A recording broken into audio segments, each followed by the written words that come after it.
circumstances today, whatever the evil is doing, communism, fascism, whatever it is, it's like children masquerading like evil people. They're doing it only because they can. They really don't care. They're not ideologically evil. They're like children playing bad man, bad guys. You say boo and they'll run away. So any resistance, they're going to collapse. Right now, they're having a free ride, having fun, which is all anybody wants these days anyway. So it's a dangerous game for kids to play. You can get really hurt, but you're talking about kids. You're talking about mindless people. So it's not the same at all. Not that it isn't dangerous. And the sooner it stops, the better, and there will be fewer people getting hurt and scarred from this game. But you can't compare. The evil today is the evil of ignorance, immaturity, and in permissiveness. They're just allowed, and they feel entitled.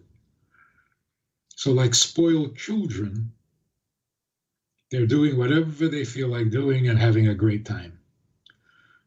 But they'll collapse in a second because there's no backbone.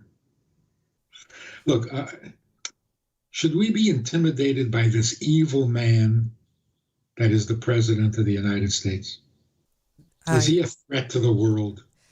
It's sad to watch what's going on. So that's dangerous, but it's dangerous because of its weakness, not because of its power. It's so juvenile. It's so immature.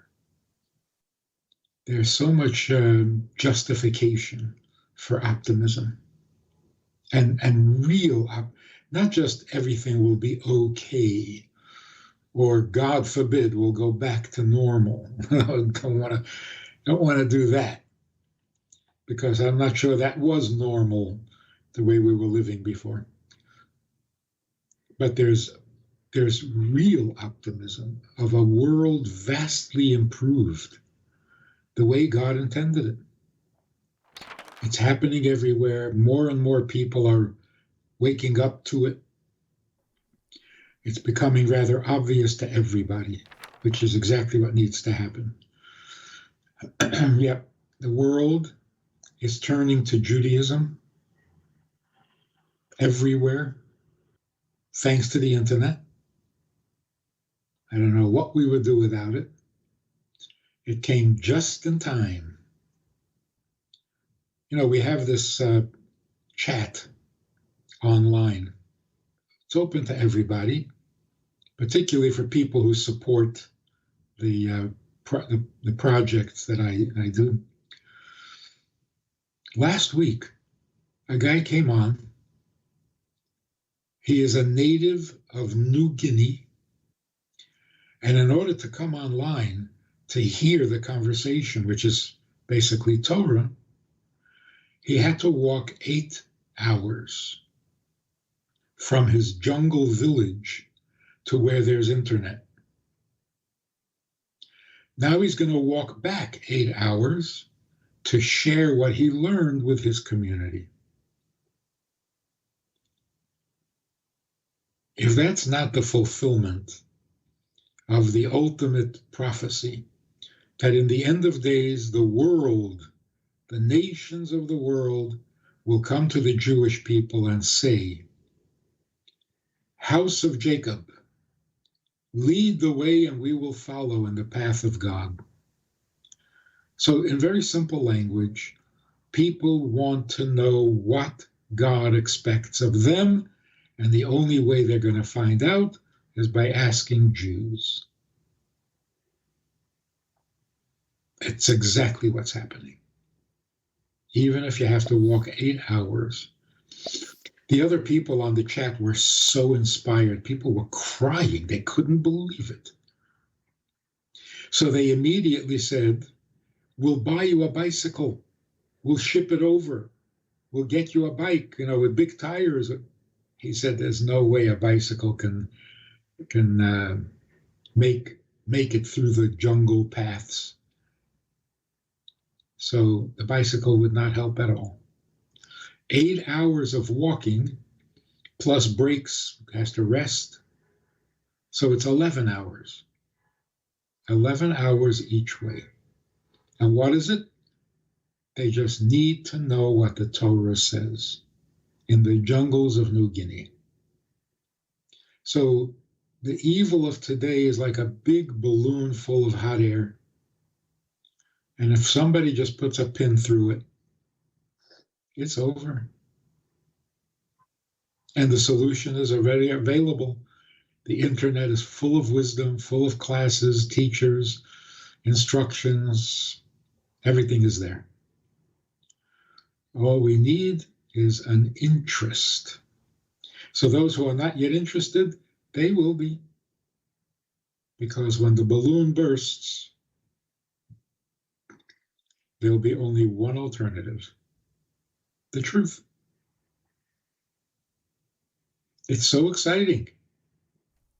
If those people who are making all the bad news would suddenly announce that they have had a change of heart and they are ready to become good, everyone will become good. So we certainly don't need any dire consequences. We don't need horrible things, God forbid, to happen. All we need is for people to say, ooh, I'm being really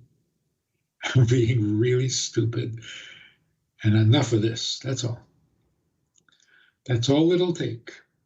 In the past, people did bad things because they were really bad people. They were truly evil, determined to be destructive, determined to cause pain, determined to bring everybody else to their knees. And they were willing to die to do that. Today, we don't have that. People are not that determined. They're not that evil. They're not that powerful. And they're not willing to even suffer a paper cut for what they believe in. So as long as they're making money, they're going to be happy and they're going to continue. As soon as it starts to become a negative, like saying, there's a whole structure to the unholiness, to the corruption, to the greed. There are too many people. If you want to be a gang of bandits, you got to limit the members, because every additional member is a danger. So if you have a really big gang, you're in trouble. You need a few dedicated people willing to risk their lives. Then you got a powerful gang. But if you have thousands of people, oh, you're in danger. So imagine one person gets turned off in that group, in that swamp. One person gets turned off and says, I'm going to tell the truth. I'm going to reveal it all. One person, and the whole thing will collapse. It's like in the grocery store, you have the heads, the lettuce piled in these big piles. Pull out the bottom one, and it'll all come tumbling down. So any one of them gets a little disillusioned and a little offended, it's all over. Not the way it used to be. People are not willing to put their life on the line for their own evil intentions. And if you're not willing to put your life on the line, then as soon as it becomes embarrassing, you're just going to run and hide. So the worst thing we can do today is to be intimidated by the evil. It's a bunch of kids sitting around without adult supervision playing with matches. Is it dangerous? Very dangerous. Do we need to run and hide? No. They could be good people. They were never taught, never inspired, never encouraged, too spoiled to even see past their own nose. It's not the same as evil people. It's good people being really, really reckless and stupid.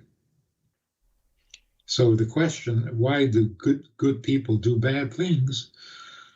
Today, it's not because the evil is so compelling. It's because they're bored and spoiled and think they can get away with anything. So they're having a blast. Literally like a bunch of teenagers that have the house to themselves. And that is a very good metaphor because they do have the house to themselves. The Congress and the Senate.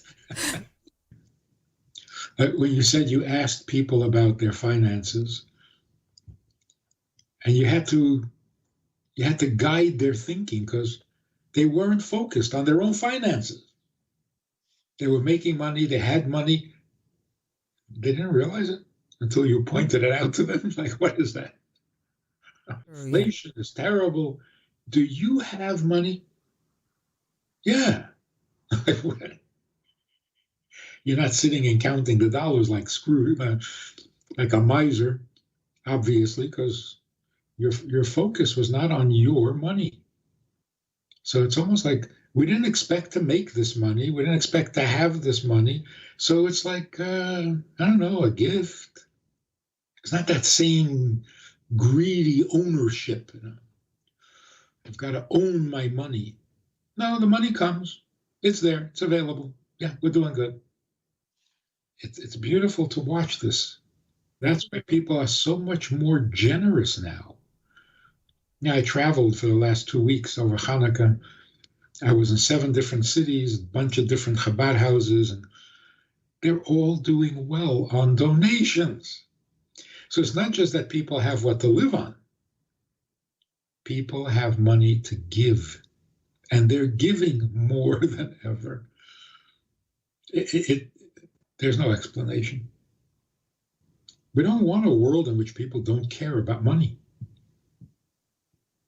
That would be very retrograde. That would be going backwards. Now that the world is wealthy and now that the world has money, we don't want to go back to poverty. We don't want to go back to what people call simple life. Let's go back to the simple life when we had nothing. No, thank you. Don't be ridiculous. No, we need more money, not less. But we need to be the masters of our ship, not the slave to our ship. And that's what needs to happen. We need to have more and more money and care less and less about it. But don't give up the money. There's nothing virtuous about poverty. You can't lose interest in money. You have to change your opinion of it, your perspective, but not be interested in money? What's good about that? No. It's the same as celibacy. There is no virtue in celibacy. None. Of course, we got to get our sexuality under control. That's a different story. So it's the same idea. Don't lose interest in sex. Just treat it with the respect that it deserves so that it serves the purpose that it's supposed to serve, and don't become a slave to it. So you don't want to be a sex addict because then you're not enjoying. And you don't want to be addicted to money because then you're not enjoying the money. So of course we want a healthy attitude towards money, but not a loss of interest. Money basically means wealth. Wealth, affluence, means no concerns, no worries about survival, no worries about comfort. We have everything we can possibly need. Now, let's do something important. That's the world we want to see. A world in which there's no concern for money because everybody has it. Then there will never be a concern. There's no jealousy, greed, or ambition to make more money because you have the money you need. So I guess it's a reverse picture from communism or socialism. We don't want a world in which nobody has equally, so there'll be no jealousy, there'll be no crime because there's nothing to steal. No, thank you. There's no reason that people can't have everything they need to be completely comfortable and therefore not jealous of anybody else. So communism functions under the assumption that there's not enough to go around. If there's not enough to go around, and some people will have more, some people will have less, that will create an inequality in the society. People will be jealous of the haves because they are the have-nots, and then there's going to be crime because the have-nots are going to steal from the haves. But it's all based on one silly assumption. We can't all be rich. And it's a silly assumption. It's ridiculous. The earth can give us so much wealth that there's no reason that everybody in the world can be, to use a vulgar expression, filthy rich. So instead of praying for a universal poverty, we should be praying for universal filthy rich. Is it going to be like this forever? The rich will be rich and the poor will be poor? Come on, that's not acceptable. So you're right. Make the poor rich. But communism wants to make the rich poor. And it all comes from that silly attitude that there will never be enough for everybody. And that's intimidating. That's how you scare people into behaving and into following and into accepting your dictatorships. We're not scared. There's enough for everyone to be richer than they need to be. So let's go for it. And the proof of it is what's going on today. No jobs, no work, no freedom, but everybody's got money to give away. And not everybody, but we're getting there. We're getting there. That's when communism will really be defeated. You get to the heart of it. That principle, there isn't enough for everybody. When that goes, then communism is really gone forever. If you enjoyed this conversation or this topic, and you're looking for more information, or you want to hear it again from another angle, there's a way to do that. And that is in this book. It's all there. Order it from Amazon. You can read it, reread it, and share it. We have a Sunday night program for VIPs that you might be interested in. It's informal. It's questions and answers. It's conversation. It's really relaxed. It's really pleasant, enjoyable, informative, and kind of community-like. It's a Sunday night program. There's a Wednesday morning program for the VIPs, and there's a Wednesday night program. All of it just conversation, casual, laid back, unscripted. So join us. Take a look. Click the link below and see which of the three suits you best, and join us for some enjoyable conversation.